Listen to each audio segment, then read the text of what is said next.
Hello, ladies and gentlemen, and welcome in to the Week 10 preview of the NFL for the 4-3 show. I'm your host, Ryan Blank. I'm alongside Parker Dunn and Dominic Stern. Gentlemen, how are we doing tonight? Doing all right. I'm doing pretty good. It's been a slow day, slow Veterans Day. Didn't have any class, which is a nice change of pace, but ready to talk some sports. And here we go. Dom, great segue into it. Let's start off with college football. ASU played last week. Pac-12's back. What did you guys see from ASU and their heartbreaking loss last week that gives you optimism for the rest of the season? There's a lot of talent at the skill positions is what I noticed. Jack Jones looks like a freak of nature over at the cornerback position, and the running backs looked really good. Rashad White and I forget the other one. The Diamante Chip Trainum. Yeah, Trainum. Yes, Trainum. They both looked really good. And going up against a very good defense, just a really well-rounded USC team, they performed very well. Jaden Daniels didn't look great, but I'm not too concerned about him. He was playing without Frank Darby and a bunch of really young wide receivers with little experience going up against one of the best secondaries in the Pac-12. So not too much of concern there. And the defense struggled a bit in the first half, but the defensive line really stepped up in the second half. And that was a weakness of the team for sure last year. They looked pretty solid in the second half. And then ASU had a 13-point lead, and they blew it. And it was really unlucky, to be completely honest. The tip pass on the 4th down and 11, there was an offside, so USC was going to get another play, but you never know what happens there. And then after that, they had the onside kick that it was failed execution on for sure. And then the 4th and 9 pass that was just perfectly executed by Keaton Slovis into a tight window. And then at that point, Arizona State lost. It was a tough way to start the season, but they looked really good, and that's really promising for the future. Yeah, ASU looked very good all the way up until the final last 5 minutes, really, that game where USC was able to rally off back-to-back scores, of course, getting that onside. Like you mentioned, it took a lot to get away with a win if you're USC. So I think that ASU did look very good, like you mentioned. And something that stood out to me was those running backs. Trainum especially, he looks like a workhorse. It looks like he's going to be able to carry a huge load for ASU in the run game, which is going to be big because you lose a guy like Brandon Ayuk as far as big targets that can be relied upon by Jaden Daniels. So getting that run game going, picking that up is going to be huge because that's going to open up the passing game. But the biggest thing, like you also sort of mentioned, Dom, was the D-line. They got after the quarterback. They were able to get to Keaton Slovis, and when they weren't sacking him, they were at least getting pressures. They were up in his face, and it was a consistent pass rush, which was huge because if you look back to last season, that was arguably one of their biggest weaknesses. I'd say that was, in my opinion, because they just could not get to the quarterback. And even when they would have a good pass rush, they would never find a way to wrap up and lock down the play. So it's huge to see that. And I think we'll expect to see a lot of that with the much improved secondary. The secondary, it's going to be one of the better secondaries in the nation. So they're going to be able to lock down the wide receivers, and that's going to give them time to get there. And I think that that's going to allow them to play complementary football. So I expect to see better from Jay Daniels, especially as he builds chemistry with some of his younger receivers. And I expect this to be a very competitive football team going forward.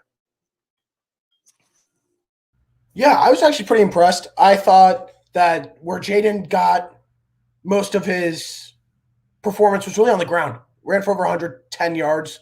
So he looked solid running the ball. I was impressed with Elvie Bunkley Shelton. They got him involved early. He looked pretty good. What I wanted to see more was, despite a couple of drops, I really wanted them to go towards Johnny Wilson a little bit more, especially when they were inside the red zone, because he's a matchup nightmare. Yeah, he didn't look good, and I know because just by looking at Dom's face, he disagrees. But I think once he develops more, I think he's going to be really good and a great weapon in the red zone because of his 6'7" frame. But Merlin Robinson has had a good game. The defense, I was actually pretty impressed with. A lot of guys went down with cramps throughout the game. So a lot of guys got injured, and a lot of them had to momentarily come off the field. But overall, that secondary, I'm still a huge fan of with Jack Jones, Chase Lucas, Evan Fields, and Ashari Crosswell. I'm very, very high on the secondary. But overall, I think that ASU has a solid running back duo right now. Rashad White had a good game. Chip Trainum had a great game. And each one of them made their impact in a different way. Chip made his main impact on the ground, running the ball. And then you saw Rashad White make his impact through the air.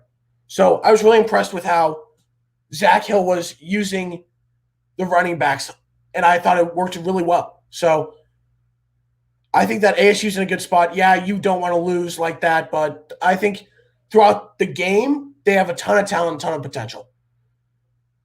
This week, first home game against Cal. It's under some potential cancellation due to – It's not happening. The entire defensive line is in current quarantine for Cal. There's no way this game happens. Now, with that being said, I would look forward to this game because last year's game was a very good one. Without Chase Garbers playing in the second half because he got injured against ASU. No Weaver this time for Cal, but I can't see this game happening. Yeah, it doesn't look like it's going to happen, and this shouldn't come as a surprise. When you look at all the other games that are going to be postponed, pushed back, realign the schedules, this is something that they're just going to have to deal with. It's one thing if one guy gets it and you try and self-isolate and quarantine and come to the conclusion that everyone else is fine, but this is one of those scenarios where it doesn't look likely that they're going to play a game on Saturday. Yeah, I agree with you guys. And I know that Cal's head coach extremely upset about the whole situation, but I don't think the game's going to happen, which sucks because Pac-12 only has 6 games this year. So whatever game that you're missing out on, it's not going to get made up. They're just going to call it a no contest. And I think that sucks because of the players they want to play. And they're losing out on games very early when their season should be really halfway through if we weren't inside this pandemic. But continuing with coronavirus and its impact, we have some big games postponed this week. The SEC by itself has 4, including number 1 Alabama, number 3 Ohio State, who's in the Big Ten, but that's another game postponed, along with number 5 Texas A&M. What do you guys think about the postponements, and is college football trending in the wrong direction? Yes, I said this before we came back out of school. That playing a college sport in the middle of the pandemic was not going to go smoothly, and it actually got off to a pretty solid start, better than I expected. But it's not just the fact that the college players, could be going out and breaking rule violations. It's the fact that they live on campus in apartment complexes, in dorms with other students that don't follow their protocols. They bring in the virus from somewhere else, and you're just walking down the hall or something. Just one mistake where hey, you forget your mask or something like that. You get the virus, and all of a sudden, just like that, poof. I don't want to use your season's done, but it changes just like that.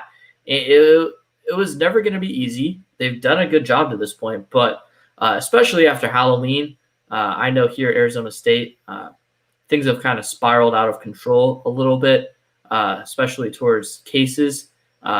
When parties were thrown, bigger parties than we had been seeing. So it's not too big of a surprise to see that now, after the fact, that some of these games are starting to become in jeopardy. Yeah, this comes as no surprise. There's really not much more for me to add to this, to be quite honest with you. Dom pretty much summed it up. This was something that we expected. This is a difficult situation, and we're seeing it with every league, not just collegiate level, but with also the NFL. There's been games that have been postponed. They have to scramble on the fly and change schedules, take away teams' buys, and this is just one of those situations where it just comes with the territory more than anything.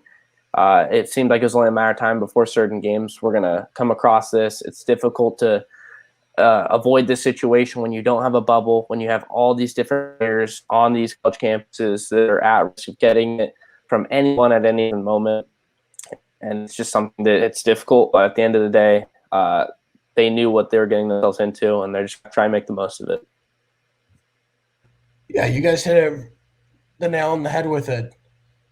The SEC leads any conference, has the most in COVID-19 cancellations, and the 4 that they have this week put them at 7. So I think that the inability to be able to put players in a bubble, I think, hurts. Because like Dom said, excuse me, they're living in apartment complexes around other people. And I think that has an effect. So the amount of cancellations suck. They do. And I think that in the end, college football has got to make an adjustment at some point. And I don't know what they're going to have to do, but they're going to have to do something before more games and more are postponed. And the season could end up getting cut short. So do you guys have anything else you want to add on college football? Yeah, actually, I mean, the Clemson Notre Dame game was an all-time. That was a very good football game. That's what we expected.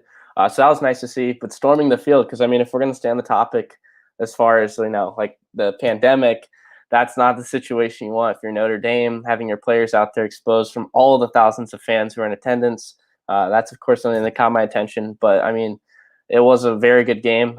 That's just one of the situations in our current circumstances where if you're Notre Dame football, that's not what you want to see. Obviously, in a normal situation, you want to celebrate a huge win like that because that was huge, but you don't want to go down like that with the times we're in right now.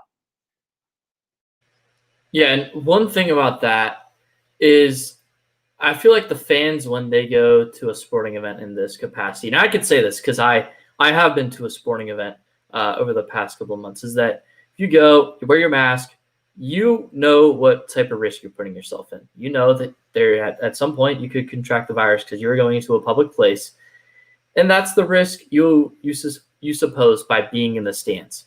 With that being said, them going on the field is not a big issue. However, the players are there, and the players are trying to play without getting the virus. They test, they quarantine, they stay away from you. So when you run onto the field, all of a sudden you're putting them at the risk. That's the biggest problem with this. You know, the fans are already there. The fan could already catch COVID. Like that's the thing about it, is that now they're putting the players at risk. And then another thing, everyone was, like saying like, how could you storm the field? I'm going to be realistic here. If I was a Notre Dame student and my team just knocked off the number one team in the nation, what am I going to do? I'd want to storm that field. I'm storming the field. So, like, obviously they're in the wrong. I'm not saying they're in the right. I'm not trying to justify what they did. I'm just saying that if the campus allowed me in and my team won the number one game and they didn't say anything about it prior and no security tried to stop me, guess what I'm doing? I'm on that field. That's just the reality of it. That's the reality of college sports. And that's the risk you oppose and you bring upon yourself when you allow fans to come into your games to try and make money. So yeah. There's multiple aspects to it. The biggest issue was the fact that the players were on the field and then the fans stormed the field. If they said, hold off for 2 minutes, we're going to get these players, coach's handshake, and then they're going to go to their locker rooms, and then you can come celebrate on the field if you want, that's fine. Because they didn't force you to go onto the field. Everyone made that choice. So there's multiple aspects to this. It's a situation that could have been avoided if no fans were allowed at the game. But Notre Dame wanted fans at their game, so they knew that if they won, fans could have stormed the field, and that's what happened. Yep, throwback to ASU v. Oregon. If you know, you know. Hey, that was insane. That was a terrific game. But now looking at the whole situation with Notre Dame, I think people have to be smarter than that. But at the same time, it goes on both sides. College football, the NCAA can take fault, but so do the fans. The fans have got to know better because you would get a couple positive cases on that football team, their next game is canceled at least. So you got to think ahead. You have to make sure that you're not putting your favorite team or your school's team in jeopardy by storming that field. So I think that's where fans have got to be very much accountable for. But same with the NCAA. They're allowing fans, they're allowing schools to decide if they want to have fans. And there's negative effects to that. There is. And when you don't have the proper precautions ready for something like that to potentially stop fans from going onto the field or protecting the players, you got to take account for that as well. So it's really a double-edged sword that both sides have to take some accountability for. But let's move on and let's go into the NBA. Today we had some big news. The Oklahoma City Thunder have found their next head coach and they have hired Mike Daigneault, who is a 35-year-old who will be replacing Billy Donovan, who was fired at the end of the season and is now the head coach of the Chicago Bulls. What do you guys know about him? And what do you guys think about the hire? I'll let Parker go first because I assume he knows more than I do. It's a hire where I think that this can be a more common trend in the NBA that we're seeing recently. I think the teams are seeing the success in these G League coaches who've had success within certain organizations. In this case, he was the G League coach with the OKC Blues. So they're familiar with him. He's worked his way up through the system with that organization. So seeing them hire him doesn't surprise me. He had been there for 5 years where he had above 500 winning percentage. He was a successful head coach for that team. And I think it's kind of filling the criteria of Nurse. You know, you see what he did in Toronto. Nick Nurse has done great things. He was a great G League coach, and they saw the promise in a guy like that. And sure enough, this is another situation where you're replacing a very good head coach in Billy Donovan, what he was able to do for OKC, with a guy that you're familiar with, and you know what kind of staff that he's going to want around him. You know how he's going to get along with other personalities, both on the team and in his coaching staff. So I like the move. Other than that, there's not too much as far as like head coaching experience at the NBA level. So that's always a toss-up. You don't know what you're going to get in that aspect. But I definitely think that this is a common trend in the NBA, and we're going to see more guys who are making their way up through the G League system to eventually get more, not necessarily head coaching opportunities here and there, but at least coaching opportunities at the highest level with the NBA. Do you have anything? Yeah, for me, I actually really like this hire because especially you saw a pretty young and dynamic team in Oklahoma City this year, with the exception of Chris Paul. Young is not the adjective I would use to describe Chris Paul, who we'll talk about in a minute here. And so you're seeing another young head coach, and it's Daigneault? Is that how we pronounce it? All right, so I'm mute. That's how I pronounced it, but I don't really know. So yeah, I mean, I just had never heard this guy's name pronounced before, but I think that hiring from within the system works. And like Parker compared the Nick Nurse hire, that's something I had jotted down here. I think I agree. You'll see more teams go in this direction as well, but you can see them trying to build around the young core with Shai Gilgeous-Alexander, Lou Dort, and what's his name? Ethan's favorite player. Dennis Schroeder. I can't believe I left him off. Really good scorer. Underrated player. So I like this hire. I think this has a ton of potential for OKC. We'll see where it goes from there. yeah, I really like this hire. I think a big strength for him will be the youth that he brings. Because on the roster last year, the Thunder had two guys above the age of 30, Danilo Gallinari and Chris Paul. Gallinari's a free agent, and we'll get to Chris Paul and his situation in a minute. So there's a ton of youth on that team where I think Daigneault can really work with and establish a solid team. But you saw some young guys build a case for them to be big pieces of this team. Shai Gilgeous-Alexander averaged 19 points per game, roughly 6 rebounds, and just over 3 assists. Lou Dort, former ASU player, emerged as a starter throughout the season and was guarding James Harden in the playoffs. So there's a lot of youth on that team. And I think that if the Thunder were to keep on to Chris Paul, I think he would be a great guy to have to translate chemistry and be that veteran for the team. But overall, I think this is a good hire. You saw him have success in his 5 years with the Oklahoma City G League team. He had a .572 winning percentage, winning 3 division titles, and making the playoffs 4 times. So there's success there at the G League level, and I think that this is a good hire for them. But Dom, you originally mentioned Chris Paul, and reports came out yesterday. Could Chris Paul be coming to the Valley and be in a Phoenix Suns uniform next year? I mean, I don't know. He's a guy that still has value. I think he had a very good season with OKC. I liked what he was able to do with that young core. And he's one of the few examples of a court general left in the league. He knows his role. He's one of the best passers that we've seen in our generation, and he just knows how to bring guys together. Sure, his personality can be a bit much at times, and they don't necessarily mesh with other guys. We saw that with James Harden, who's another guy that can also have one of those personalities that kind of clash, so give him a little bit of slack there. But at the end of the day, he's a very good basketball player. and he's one of the better point guards that we've seen before. So I think that he does have some value. This season was big for him. He made a big case as to what he's going to bring to the table. But at the end of the day, he's going to be making north of $41 million this season, and where the cap's going to go down as opposed to going up because of the loss of revenue from COVID. I just think that this isn't a situation that you necessarily are looking to do if you're the Suns. You've got a lot of young talent, and you're heading in the right direction. We saw what they did in the bubble. Of course, that is in the bubble. We want to see what they can do in a real situation and see what this team can bring to the table with guys like Devin Booker, DeAndre Ayton, Kelly Oubre. They're a team that definitely finished the year trending in the right direction in a way that I wouldn't have expected for them to go 8-0 is very impressive. I just don't know if inserting Chris Paul is going to necessarily continue that trend upwards. I think that he's a guy that's going to make a lot of money, have to move around some contracts to make that viable, unless you're willing to try and go up into the category of which you're going to go towards that luxury tax. And I don't think the Suns are really a team that are looking to do that. They're not very competitive at the moment.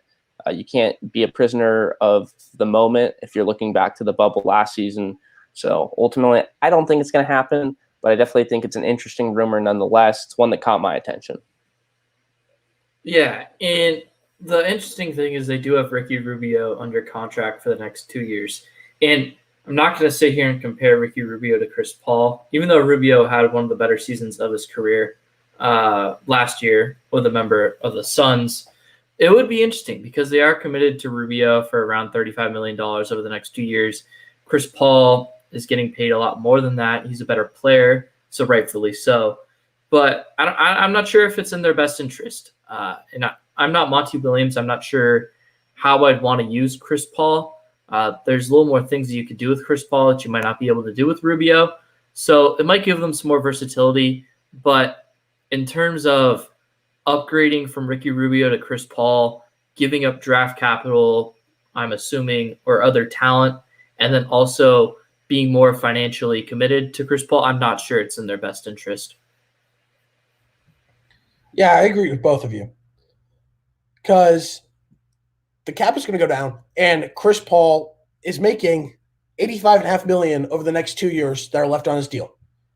So there's motivation for the Thunder to trade him, but I don't think going to the Suns is the best idea because they're still paying Ricky Rubio $17 million per year as he signed a 3-year, $51 million contract. So Rubio's not a cheap player. He's getting paid $17 million a year. It's not as high as a lot of the other point guards in the league, but there's still a lot of money invested in him. And you saw what he did for them last year. The Suns looked a lot better having him on the court. The way he facilitates the ball and spreads the floor is really a good fit for the Suns. But looking at potential salary cap implications, the Suns could have in excess of $20 million in salary cap space going into the transaction season that the NBA is talking about once they figure out the whole deal with the offseason and for next season. But so there's that room there to make a trade for him and still even have a little bit of money for other free agents. But at the same time, it just doesn't make sense to bring in Chris Paul, who you'll have to pay over $41 million, and then have another point guard you are paying $17 million a year.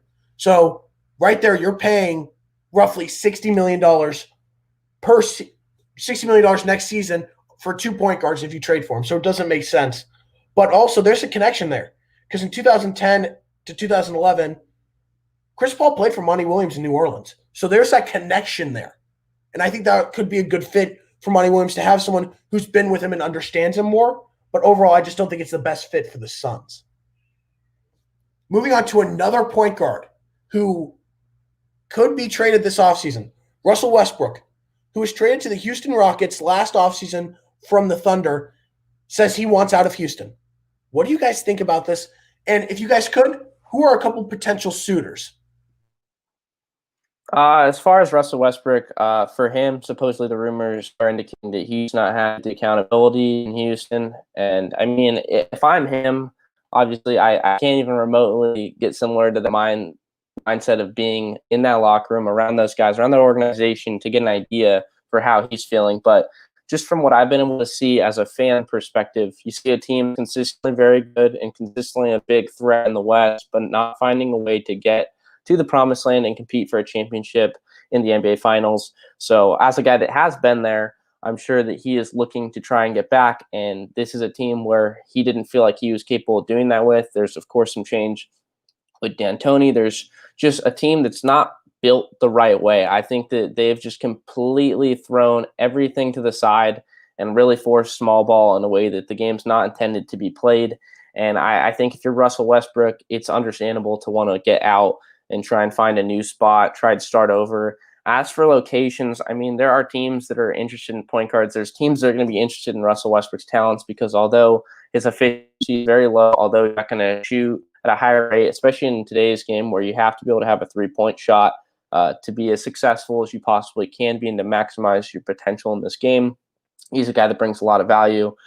He's a walking triple-double. The guy puts up numbers, stat probably a little bit here and there, but he's a guy that's going to be able to give you numbers on a consistent nightly basis. So I think that there's teams that are interested. As for teams that kind of pop into my mind, it's hard to really have an idea for that because, again, there's so much that goes into this with his contract. You have to factor that in.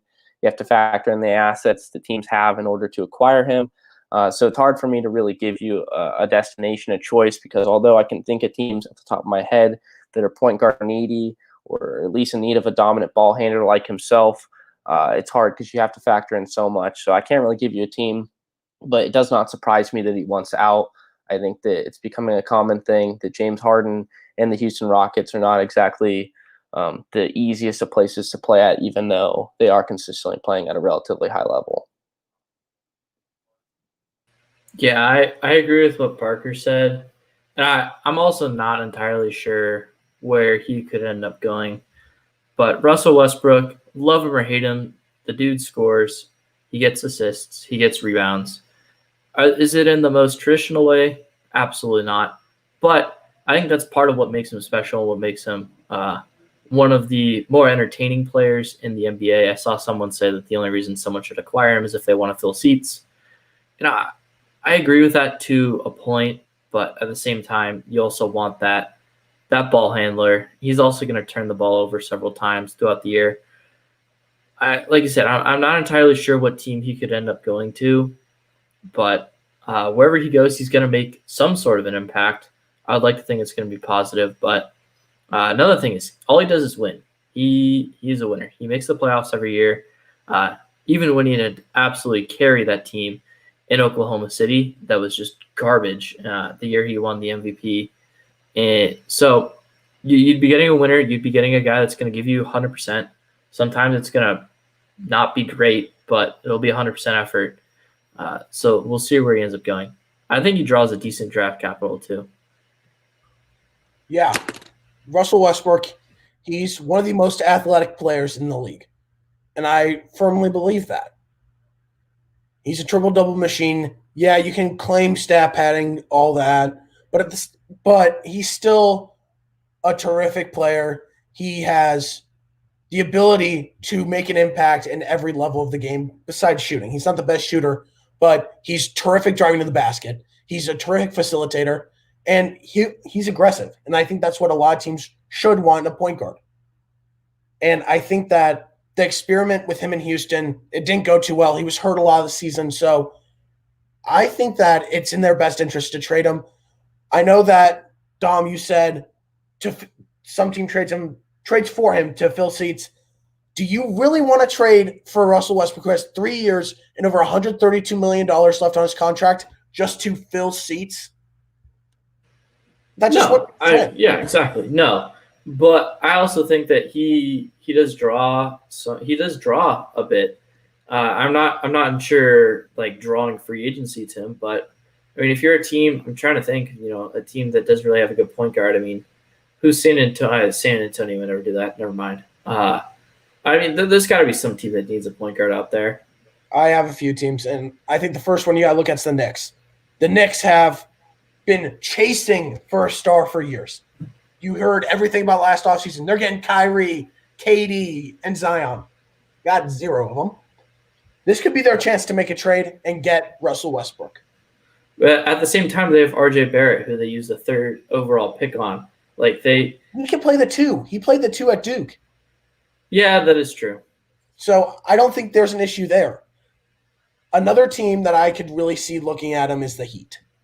Yeah, they've got Kendrick Nunn in a young core, but if they want to load up and go for that title, they add a guy like Russell Westbrook. That would be really, I think, beneficial for them, especially because they don't have a ton of money invested in players. Yeah, they have the big contract for Jimmy Butler, but everything else, their players are not under expensive contracts. So I think that the Knicks are going to want him because they've been chasing that star for the past few years, and that could be their guy in Russell Westbrook. The Heat could look to load up and get a terrific player to complement Jimmy Butler even more. And then, of course, there's the powerhouses of the Clippers and Lakers who are reportedly interested. I don't think they'll be able to do it with cap restrictions, but they're in there as well.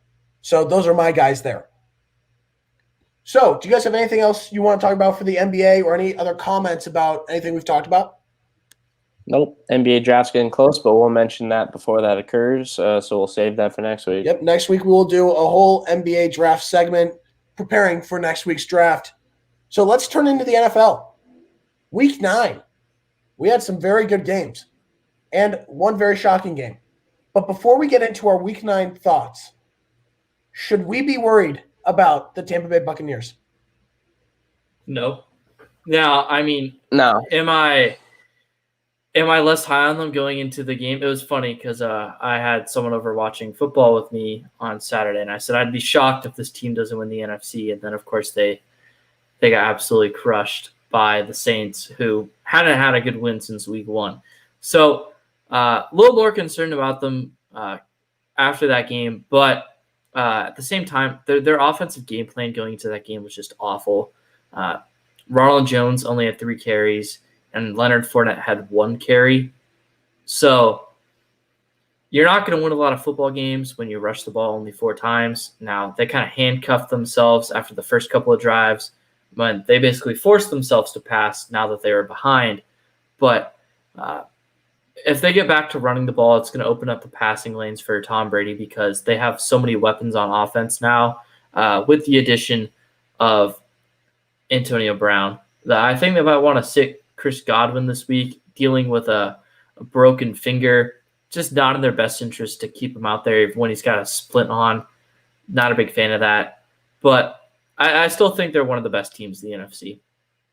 Yeah, I think they definitely are too. I mean, sure, when you look at a performance like that, that's hard to watch. It could alter your viewpoint on them and how high you are on that team, especially when you're trying to look at a playoff picture early on around the midway point of the season. But I don't know. I mean, they definitely looked rough. The Saints were able to get Michael Thomas and Miles Sanders back, that receiving core that went a long way, and they got lit up. It was a really bad performance, and that's a game where now they've lost both their games in that divisional matchup with the Saints. That's not good for them going forward. But this is a team where they've got an abundance of weapons, and that is why that Chris Godwin decision is strange. I mean, you bring in Antonio Brown, you have Mike Evans, and you have other guys that can go out there and make plays. You mentioned the running backs. Why they didn't get carries, I don't know. Of course, this is a passing league that we're in, but you have to play complementary football because if you don't run the ball, that makes you predictable. Defenses can settle back, linebackers can drop into coverage, and it just makes you being successful in the air game a lot more difficult. So if you're not willing to do that, that's just going to be a recipe for disaster. So this is a team that did not look very good out there. They were outplayed and outcoached just about every level of the game. They only scored those 3 points in garbage time near the end of the game. It's a bad look for them. But this is a very talented team on both sides of the ball, so I expect them to have a big bounce back this week and just going forward for the rest of the season. Yeah, you guys touched on the offense that struggled immensely. Tom Brady did not look good, and honestly, they didn't run the ball enough, and I think that hurt them, even though they were down. But I got to look at that defense. What makes that Bucs defense so good is their ability to get pressure and to get to the quarterback, and that's why their front seven is so dominant.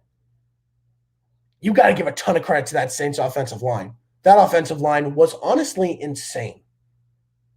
They did not let them get to him, and it led to them being exposed in the back half of the defense. Devin White got burned, and he got exposed by Jared Cook multiple times. The secondary did not look good.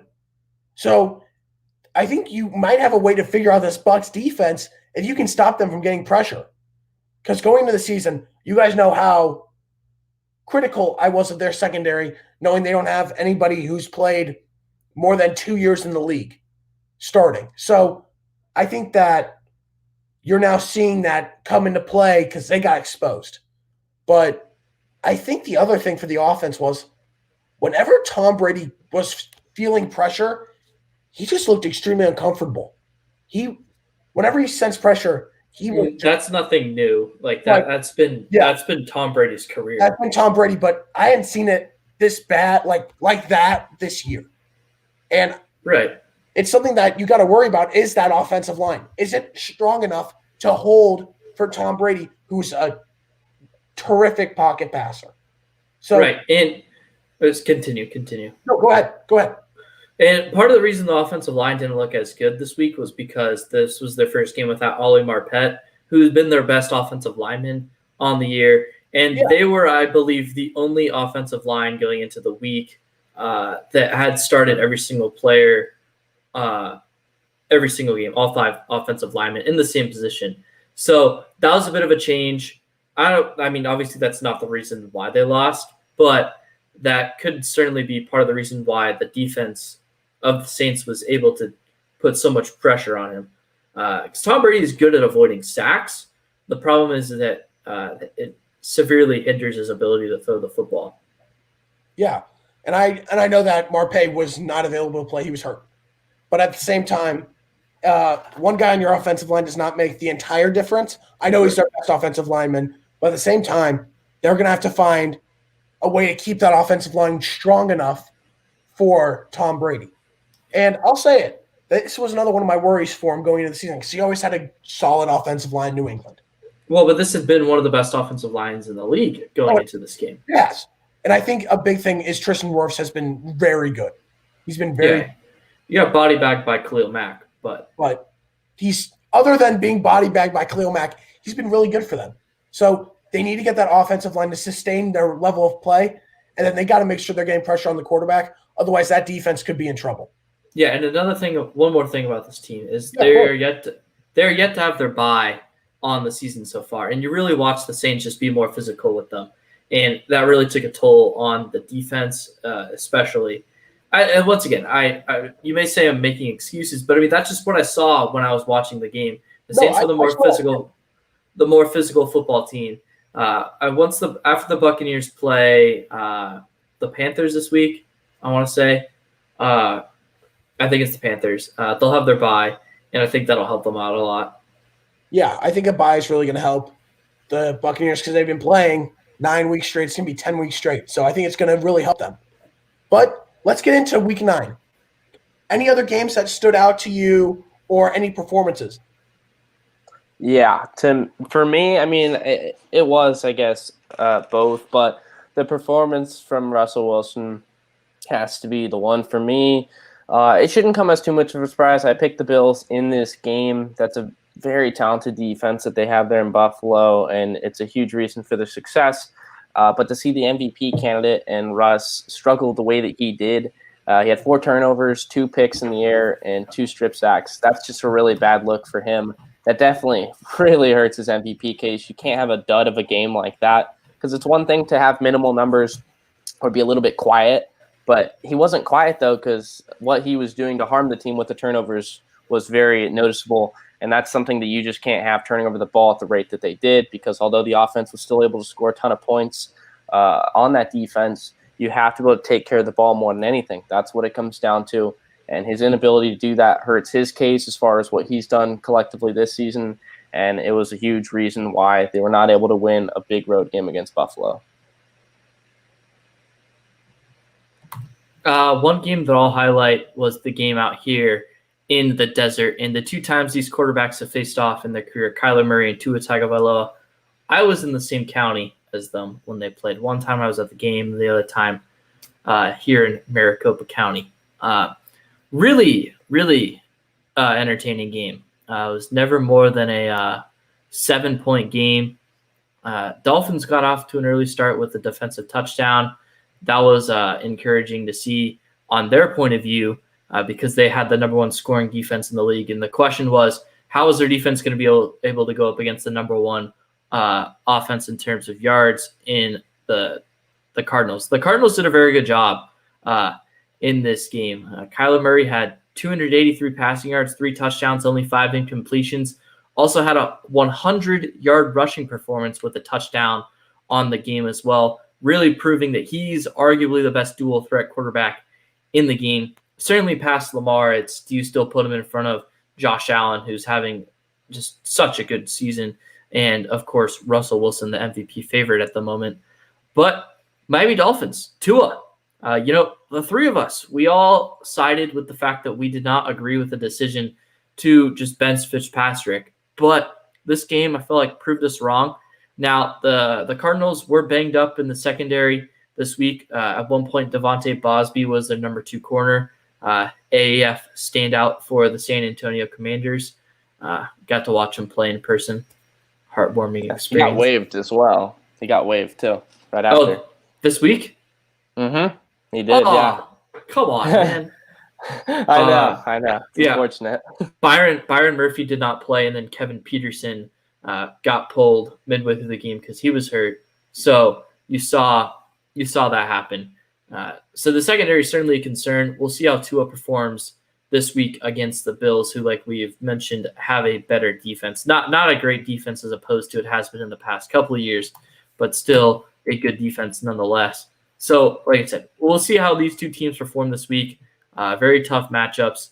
Dolphins, I've been high on them all year. I got a lot of slack when I said they were going to be better than the Patriots on our preseason show, and I looked very right. They're legit. Hey, I got to give you credit for that. That was a good pick. That was a really good pick. But the one game that I want to stand out, I think, is the Vikings. The Vikings defense picked off Stafford 3 times, and Dalvin Cook just continues to make his argument that he's the best running back in the league. He has a great case. He's been one of the best running backs in the league dating back to last year. But the Vikings are starting to get going. The offense is starting to click, yet you're seeing it being fueled by Dalvin Cook. It's kind of reminding me of the Titans from last year in the playoffs, is that it's all Dalvin Cook. But I was very impressed with him as he had another terrific game. But I think the one performance that also stands out to me is, I'm going to agree with you, Parker. Russell Wilson had 4 turnovers. He did not have a good game. There were multiple times for the Seahawks to get back in that game. And a lot of them were squandered due to his turnovers. 2 picks, 2 fumbles. Not a good game from him. And you're seeing MVP slowly slip out of his hands. So I want to have a quick note on Kyler. You guys realize he is, as of right now, on pace to become the first quarterback ever to throw for 4,000 yards and run for 1,000. So he could set history, and he's really taken that step up this year and making himself very comparable to being one of the best, if not the best, dual threat quarterback in the league. So he's really tearing it up this year. MVP, baby. Let's go. Imagine drafting that guy if you're a baseball organization, am I right? Yeah. Crazy stuff. That's tough. I have a note on the MVP. Well, what? I have a note on the MVP. Yeah, what? Mahomes. It's Mahomes. He's right there. Yeah, absolutely. Yeah, 25 touchdowns, 1 pick. I think there's 5 really strong candidates this year. Him. Do you mind naming them? Him, Kyler, Mahomes, Wilson, and Rodgers. Okay, who's him in that sense? You said him. Mahomes. You said Mahomes twice. Mahomes, Kyler, Josh Allen, Aaron Rodgers. There it is. Okay, sorry. I agree with those picks. I do. And I mean, we're going to see the last 7 weeks who's going to take that step forward. I think Tom Brady's really fallen out of that race with his recent performances. But like I said, coming off their bye, it's going to be really interesting to see how the Buccaneers perform. And then one more point on the Lions-Vikings game was that Matthew Stafford did not practice all week. He had the unfortunate point of us getting COVID. Parker and I both picked the Lions. We made an agreement within our group chat that if he did not play, we would pick the Vikings, but he ended up playing. It is the difference in our pick'em standings right now at this point, but that's fine. That's part of doing your show on Monday. Yeah.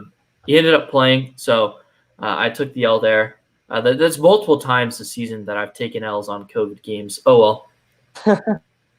Yeah, but no, I think the MVP race is just heating up. There's those 5 candidates. I agree with you on all those, Dom. But real quick, we're not going to go deep into it. I just want to mention it, that the NFL came out with a plan to have 8 playoff teams in case games were having to be scrapped due to COVID-19. Just in a quick sense, do you guys like it or dislike it? I think it's smart. Like, that way you don't have to worry about it. Because it's only going to happen if a playoff contending team has to cancel a game coming down the stretch of the season. Let's make that very clear. So I think it makes sense. It's obviously an unfortunate thing that they have to do, but it seems necessary. Yeah, I mean, it's not ideal, of course. It's not the way it's typically constructed as far as a playoff picture goes. But this is a year where you have to be able to improvise and adjust on the fly. And if that's what they feel is necessary to allow these games to be played and to crown a eventual Super Bowl champion, then that's just something that they're going to have to explore doing. So the fact that they're doing that now is definitely good. It's better to have that prepped out and have plan B, C, all the way to Z. So, have any sort of backup plan that you need just in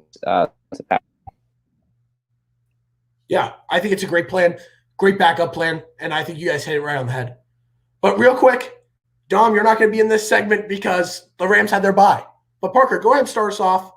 Team performance. Go ahead. Not too many positives. This was a situation where going into the pick'ems, I knew that I was going to either be watching one team, and that was the fourth quarter team versus the Chargers, or I was going to get the team for the first 3 quarters.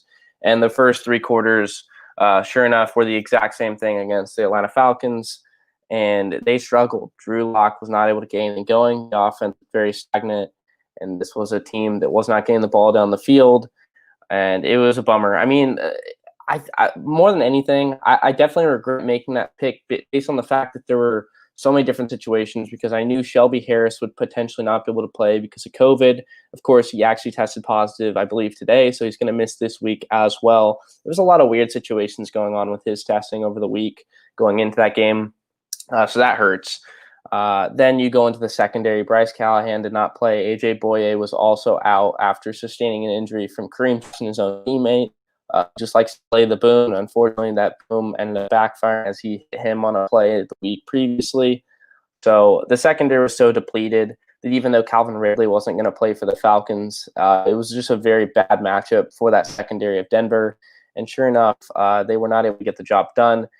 They scored some garbage time points, which was, something to see. Showed that there was life. They had a chance to go for an onside and see where it got them. But that's not how you're going to win games. You can't rely on that. This is a team that had a lot of injuries at the end of the day, but not a good performance either way, no matter how you look at it. Yeah, for the Chiefs, barely squeaked out a win. I was very disappointed in the defensive outlook. I think that they did not look too good. Tucker Charlton is potentially done for the year after suffering a fracture in his ankle, which isn't good because he's actually gotten some valuable snaps this year as one of the guys on the defensive end for depth. But I think another thing that I have to look at is the linebacker play. I'm still very critical of Ben Neiman. I don't like seeing him out on the field. I don't think he's good. I think he's had a lot of struggles throughout this year. But honestly, the defense, they have to be able to stop the run. It's continuing to be an issue. You saw Christian McCaffrey have multiple 9, 10, 8-yard rushes, and that's just not what you're supposed to have. So they got to improve in that aspect. But overall, I'm happy they got the win. 8-1 going into the bye. That's awesome.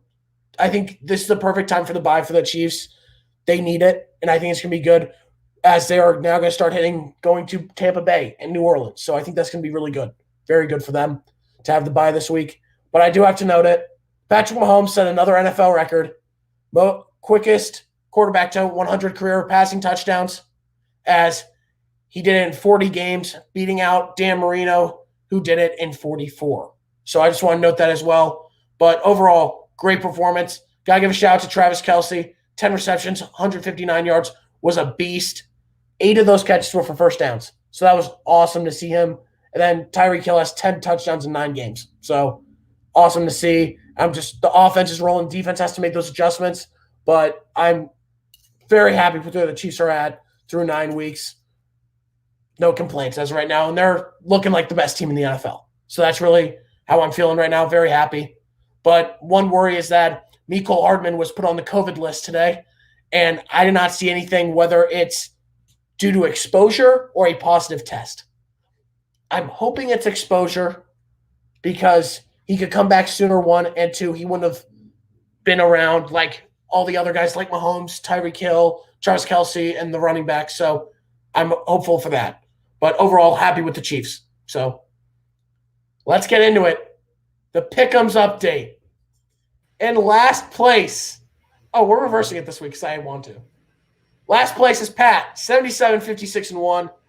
And he has 9 games behind Parker, 86, 48, and 1. In second place is Dom at 88, 45, and 1. And hold on, who's in first place, Dom? It's you. You've been on fire the past 44 and 1, and I am in first place. I was 3 games back of third place a few weeks ago, and now I'm in first. I have hit my stride, ladies and gentlemen, and I am popping here. Yeah, Ryan and I have been different on 7 games the past 2 weeks. He's hit 6 of them, gaining 5 games on my 4-game lead. That's been the difference. So, you got to credit to him. He's hit those important games where we've been on separate teams. We'll see if that continues, though, because that's a really unsustainable streak. No, here's the thing. I said it last week. Last week was a risky week for me. I was alone on the Saints and the Giants, and both of those paid off. And the Giants the Lions. And the football team was storming back, and then Alex Smith threw 2 awful interceptions. I really thought I was going to steal that one. It didn't happen. It was tough. You were spot on with the Saints pick. Can't say anything else about that. Then, like I said, the Stafford game, I was on separately on that one. Yeah. And I forget the other one. It was where I lost a game on you was the Denver-Atlanta game. Oh, right. Yeah. No, that was easy. And watching the Patriots-Jets game, I was frustrated because it looked like the Jets had a chance to win that game. And I'm like, if they would have won, I would have been like, are you kidding me? Well, you weren't the only one that was tempted to take the Jets. I was very tempted. Both of us. Yeah, exactly. So we both took the safe pick, taking the 7.5-point favorites. So let's get into this week. Okay, let's do it. Tomorrow night starts off with a very good divisional game. Indianapolis Colts travel to Tennessee to take on the Titans. Who do we have? I'll take Tennessee. Should be this classic AFC South Thursday night football game. Nothing better on a Thursday night. I'm going to pick up a game here. I'm going to ride with the Colts. I think their defense is going to do very well. Once again, their defense has been the strength of the team. Phillip Rivers and the offense has played much better against weaker defenses like the Tennessee Titans. I will take the Colts in this game. Okay, since Pat's not here, I am doing his picks for him, and he sent them to us. So he's got the Titans, and I'm going to ride with the Titans in this one. I expect a bounce-back game from Derrick Henry. Even though he's facing the 3rd best run defense in the NFL, I expect him to have a bounce-back game, only having, I think, 68 yards on the ground last week. So I expect a lot from the Titans, whose offense really relied on Tannehill last week, and they got the win with him. So that was really good to see, is that Tannehill is still playing at a high level. Next up, Washington football team travels to Detroit to take on the Lions. I'm going to go Lions. I'm going to go Lions as well. I think that with a full week of practice for Matthew Stafford, him and the offense are going to look a lot better. It's really tough to pick an NFC least team playing against a non-NFC least team, and this falls under that category. Yeah. Dom, I'm going to agree with you. I'm going to take the Lions. Guess who's Pat's taking? Football team. Yep, he has the football team. He's got to find a way to pick up games. Alex Smith looked really good, like I said, until he threw those 2 awful interceptions. Yeah, So we'll see. So, and he's making the start this week, so we'll see what he does. Next up, the Texans travel to Cleveland to take on the Browns. Give me the dog pound. Go Browns. Yeah, Browns coming off their bye. They're getting Chubb back. That's going to make the offense extremely more dynamic. Baker Mayfield came off the COVID list, I believe it was yesterday. So he will play unless there's something else happens. Give me the Browns. I'm going to take the Browns as well. I think getting Nick Chubb back is big for them. So I'm going to take the Browns. And then Pat agrees with us on the Browns as well. Next up, Jacksonville travels to Lambeau to take on the Packers. Go Packers. Yeah, Packers coming off the mini bye. It's too easy. Yeah, Packers all the way. Great game on Thursday Night Football. So I got the Packers. Pat has the Packers as well. Next up, Philadelphia travels to MetLife to take on the Giants. Fly, Eagles, fly. Yeah, see, Park and I, we're going to change spots on this game here. Last time I had the Eagles. I hit it. This time he has the Eagles. I'm going to take the Giants in this one. I've been impressed with them as of late. They've been getting off to really hot starts, then kind of throwing it away late. And the Eagles have kind of been the opposite, getting off to slow starts. Yeah. I think that trend will continue. I'm going to take the Giants at home. I don't think they blow it this week. I think they're riding a little bit more confidently following their win this week. The Giants will hands down be my least favorite team in the league if they do this to me. That'd be awesome. Okay. Pat agrees with you, Dom. He's got the Giants. I know. That's not a good sign. You're going to go Eagles. I am going the Eagles. Coming off their bye. And they get Miles Sanders back this week. Yeah. Miles Sanders. He's good. He leads all running backs in yards per carry. Yeah, he does. When he's been able to be on the field, he's been really good for them. So, next up, Tampa Bay looks to avenge that horrible loss at home as they travel to Carolina to take on the Panthers. Yeah, Buccaneers in this one. Yeah, I'm going to take the Bucs. I've been impressed with the Panthers. They looked really good in Kansas City this past week. They played a good game, and so I thought the Chiefs played pretty well too. So, got to give credit to them. But the Bucs are, I still think, one of the best teams in the league. Yeah, Pat's going to agree with you guys. I am too. So, Bucs for all 4 of us. The Panthers have looked really good. I was very much shocked with how they looked in Kansas City. They looked really good. But Christian McCaffrey's out as he suffered a shoulder injury at the end of the game. So that's something to watch out for going forward.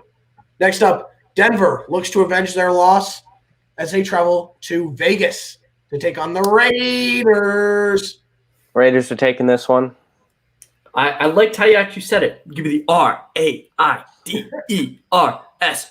Raiders. I don't know how to react to that, but both Pat and I are going to agree with both of you. Pat's got the Raiders, and I've got the Raiders in this one. Next up, the Bills flying high after a big win over the Seahawks. They travel to Arizona to take on the Cardinals. I've got the Bills. This is a very difficult game, though. Yeah, speaking of flying high, I'm going to fly high with the Birds. I'm going to take Kyler Murray and the Cardinals. I think they'll perform well at home. I think that they're going to be very angry with their loss this past week. The defense needs to get healthy. Even though so, I'm going to take the Cardinals. I think they have a much better defense than the Seahawks. So it's going to be a great game, though.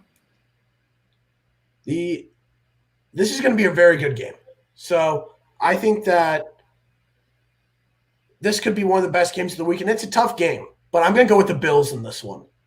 So Parker and I have the Bills. Pat is going to agree with you again, Dom. You both. Yeah, I know. They probably would on this one. So we are split. I'm not doing a good job of fading Pat this week. Yeah. Has me a bit concerned. But, I mean, they're 5-3, so. Yeah.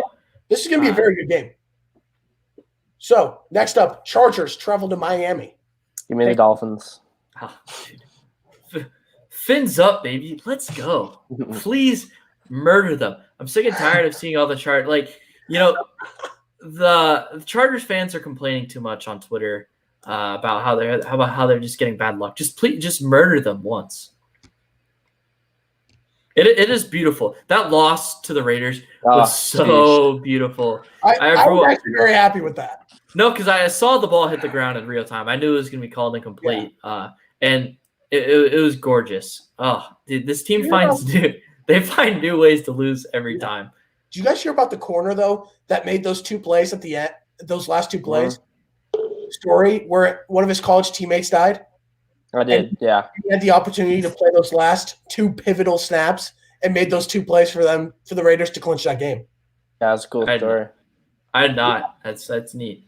Yeah, that was awesome. When I read that, that was awesome to read. But I'm going to take the Dolphins as well. And Pat, who has been riding with the Dolphins, is going with the Chargers. He's picked the Chargers way too much, and I told him when he was living with me, he went home. I'm like, dude, you gotta stop picking this team. They find ways to lose. And I'm like, and it honestly angers me that you're in here rooting for the Chargers when you honestly have no rooting interest in this game. He keeps picking them, and I'm not sure why. But you know what? Hey. He's just trying to make up ground. Yeah, but at some point, you got to know that. Yeah, you got to know when the right time to do that. You got to know the team that you're picking, really. Yeah. You got to be picking for the win and not picking for the standings. Yeah. I did that last year, and it came back to – It did. Yeah. And you've grown up, Ryan. I will give you some credit because it was about this time. It was about this time last year where you started to do that, and you fell into a big hole, and then you realized after about 2 weeks that it just wasn't a good strategy. And then it came back and then got third. But hey, mark that timestamp. Dom gave me credit for something. I mean, you're not an idiot all the time. Most of the time, though. You know what? I'll take that. I think that's one of the things we've ever said. Small victories in life. I think that's one of the nicest things you've ever said to me. Moving on, we've got a tough game to pick potentially with the COVID situation surrounding it. The Bengals travel to Pittsburgh to take on the Steelers. Yeah, even with that, I like what the Steelers have done this year, so I'm going to continue to go with them. Yeah, I mean, it's kind of hard to not like what they've done considering the fact that they're 8-0, Parker. A little joke there. But one thing is that the Steelers, this is a pretty common trend with Mike Tomlin led teams, is they always play to the level of their competition. We've seen them beat the Titans. We've seen them beat the Ravens this year. But then they play games like they just did against the Cowboys. I think they have a average margin of victory below 10. And that's really odd to see for a team that's undefeated. And then the Bengals, like I said a couple of weeks ago, all they do is they play close games. And I think this is no exception. The Bengals beat the Titans the week after the Steelers beat them. I think this is going to be a great game. I do think the Steelers win by a couple of points, though. Yeah, I think this is going to be a great game. I'm going to go with the Steelers in this one, but I think it's going to be a close game because really what you're seeing is continual close games from the Bengals and from the Steelers. And I don't think Pat gave you a pick for this game. Yeah, Pat did not give us a pick for this game. And that's weird. Or I'll text him right now.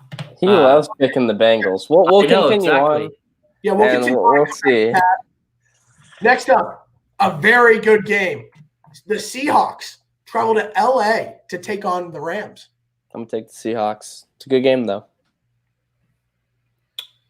I'm going to take the Rams here. And listen, I'm going to justify this because I want to just pick my team without any justification. The Seahawks defense is awful. Bottom 3 defense. Very bad. Yeah, bottom 3 defense in the NFL.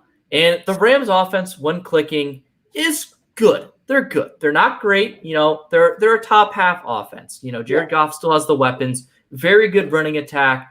Decent offensive line and a good play caller when the play calling is not on crack. And then the Rams defense is borderline top 5 the way they've played this year. They've been extremely dominant. You look at the scoreboard for their last game against the Dolphins. They absolutely clamped them. Only like 2 first downs in the second half. Only 2 offensive touchdowns, and one of those was a 1-yard drive because fumble returned to the 1-yard line. And in the Sean McVay era, the Rams are 4-2 against the Seattle Seahawks. Those 2 losses. The first one came in his first game. third down from like the 20-yard line, pass just out of the reach of Cooper Kupp, hit his fingertips. He couldn't bring it in. Then on fourth down, they didn't convert. And then last year, I know you guys remember the missed field goal, and I was lying on the floor in the Taylor Place dining hall. That's never a fun spot to be in. Yeah. And I mean, if those two, you literally look at those two plays and say, if these two plays go the way of the Rams, they win that game. Sean McVay is Pete Carroll's dad, and I think they're going to win this one. Yeah, the TP floor is not a place you want to find yourself. No, I don't know. Especially in the dining hall. That's when you know something just went down. Yeah, that video will be on Twitter at some point this week. Oh, yeah, has to be. It has to be. There's no doubt. But no, I'm going to pick the Rams as well. All right. Okay. For the Seahawks, historically bad. Even with Jamal Adams, he is rated as one of the worst safeties in coverage this year. I think he's 79 out of 83. He's been horrible. Yeah. And considering everything they ask out of him, and then considering what he's been through this year with injuries and then limited training camp, that's honestly not too surprising. And you guys know where I stand on Jamal Williams. I think he's the best safety in the NFL. But What do you mean? Did I say Jamal Williams? Yeah. Sorry about that. Shout out to the Jamal Williams, though. Show him some love. Yeah. Exactly. BYU.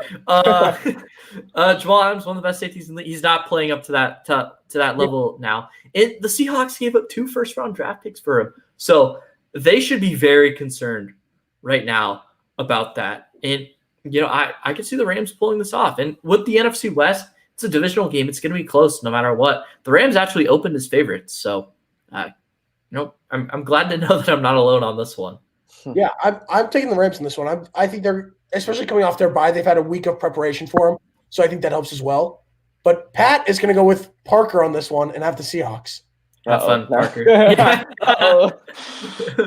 there's any hope, I went with Pat a couple times last week, and both of them hit. Hey, maybe he'll have a big week. The Vikings, but like I said, that's a totally different game if Stafford's at least practicing. Yeah.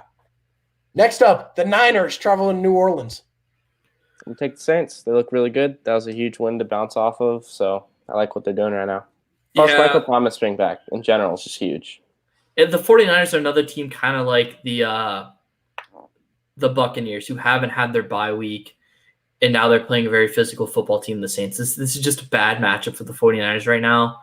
They might be getting Debo back, which certainly opens up the offense, but no Kittle, no Garoppolo. Might also be. Yeah, so it's tough to pick against the Saints right now. I'll take the Saints. I'm going to take the Saints as well. They're rolling. They're looking really good. They're the team to beat in that division. And this guy. I picked them last week, and I took the lead? No. Continue. Who'd Pat pick? I knew that's what you were referencing. This guy. And then there's Pat. How do you take the 49ers in this game? He takes the 49ers. He's just putting himself in a bigger hole. The real question at this point is who's going to win to decide he has to wear outside. That's the real thing at this point. Yeah, that's really it. Yeah, you're not wrong. We should make him wear his N'Keal Harry jersey, and then under Harry it just says sucks. No, just kidding. That would be super bad. Like that. No. That's not fun. There's some. Yeah, I mean it's a good idea, but there's a lot better things. Do at Arizona State. What? No, he should get a Nick Falk jersey from that freezing cold take. Buffalo Bills 2020 AFC East champs. Yeah. T-shirt. Yeah. Because, I mean, Falk did just win them with that 51-yarder, which was a nice kick. But, I'll never forget that video, which I still have, of him saying, he never misses. And then shakes great video. Side. Oh, that was awesome. Next up, the Ravens travel New England. Ravens. Yeah, I'm going to take the Ravens. Ravens for me as well. And, of course, here comes Pat's bias. In the text, it says, Pat's baby. Okay, at least I think with that, like, you can tell, like, he doesn't actually think they're going to win, but he's just going to do it anyway. When was the last time I don't think he's picked against the Pats all year. No, he hasn't. Wow, that's just... No, and because I told him because we with the Cam Newton thing going against the matchup with the Chiefs, he hadn't picked, or he made the pick before Cam Newton got COVID. And I told him, hey man, you can change your pick. I'm letting you off the hook here, and he didn't. So it's not the right decision. He hit me from last year, right, and he's in last. And the difference is, I was never down this many games. No, absolutely not. Yeah, and like the Chiefs are a much safer bet too. Like they're a safer bet to pick. So like it makes more sense. Like it's harder to fault you for picking them compared to like this year's Patriots. Yeah. Yeah. Then our last game. Vikings travel to Chicago. Monday night divisional battle. Who do we have? This game's not fun to pick. I just feel like I've been very bad with both of these two teams. I really don't know. Honestly, I think when I was filling out my pick'ems earlier today, I circled in the Bears, and as much as it would pain me not to switch when my gut's sort of leaning towards the Vikings, I would hate to switch it then to be wrong because of the Bears being my downfall yet again. So I'm going to ride with the Bears. We'll see what happens, but there it is. So two things. Just received a text from Patrick Fortuna that he will be picking the Cincinnati Bengals against the Pittsburgh Steelers. I knew it. Well, so on my other show that I recorded today, one of my other co-hosts also picked the Bengals. I don't think it's a terrible pick considering that the Bengals are coming up really not. Right? What? Especially if Big Ben's out with the whole COVID tracing. Yeah. They're COVID, the way the two teams have played most of their games, and the fact that the Bengals are coming off the bye, I don't think it's a bad pick. With that being said, I can't pick a 2-win team over an undefeated team in Week 10. That's just me. Back to Vikings Bears. I will be taking the Vikings in this game. Vikings are trending this way, and the Bears. Bears are trending that way. And I think those two trends continue. The Vikings have kind of found their identity. Really milk the clock with Dalvin Cook, one of the best running backs in the NFL. And then your defense, who has been playing better as of late, we will say that, is on the field for less time. And it's worked for them the past 2 weeks. Two very good wins over two teams that I think are pretty solid. Now, obviously, the Packers are better than the Lions. I'm not going to deny that. And then the Bears' offense isn't very good. So the Vikings' defense, if they have another good week and the Vikings pull off a win, all of a sudden they're 4-5. They're not out of the playoff race. Now, considering where the NFC is in terms of playoff teams, it'll be a tough climb, but they're not done if they pick up this win, especially considering that they'd have a game over the Bears already. I will take the Vikings. Pat is taking the Vikings as well, which makes it even tougher for me to pick this game. I've picked the Vikings last week and it paid off. And I'm not a big fan of the Bears. I think Matt Nagy is not a very good head coach. He's bad. He's very bad. I don't think Nick Foles is that good. I don't trust that offense. But I do like the Bears' defense. So this is a tough one. I'm not going to do game. I'm going to take the Vikings. I hate this game. So, Parker, you're alone on this one.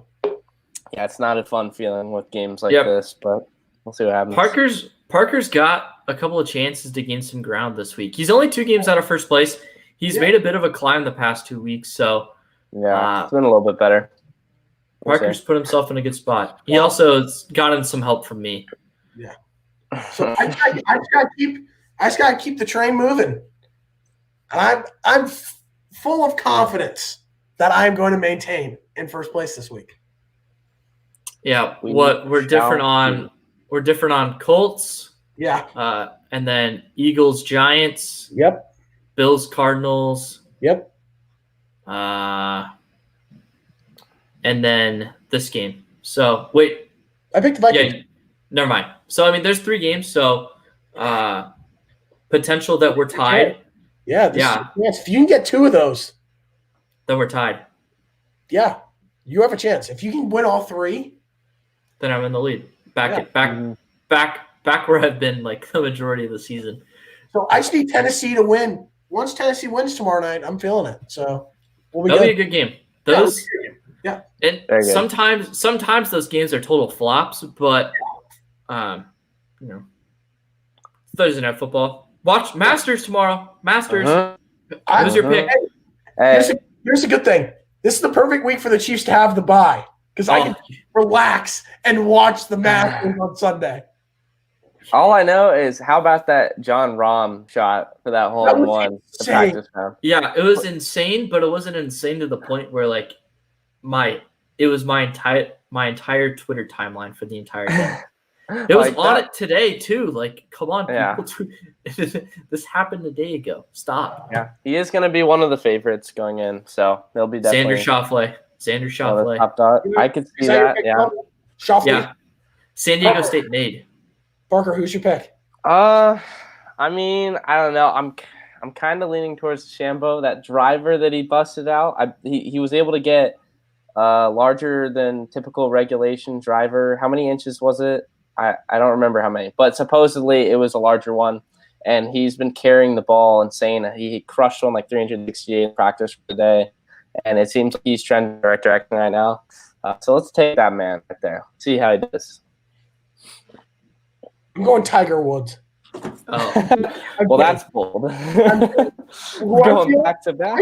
I think so. Early in the year, I picked Dustin Johnson. Okay, this time he's going to get it. I'm going to go with Dustin Johnson to win the Masters this year. all right. I could. Yeah, that's a solid pick. Yeah. Better than Tiger. That's Yeah, not that a was good a complete joke. Complete joke. Yeah. Hey, But hey. nice on him winning last year, but I Yeah. don't see it happening again. Oh, that was awesome. Okay, ladies and gentlemen, that'll conclude this episode of the 4-3 show. Hopefully next week we'll have the entire crew here, but enjoy the Masters and NFL football this week. We'll be back next week.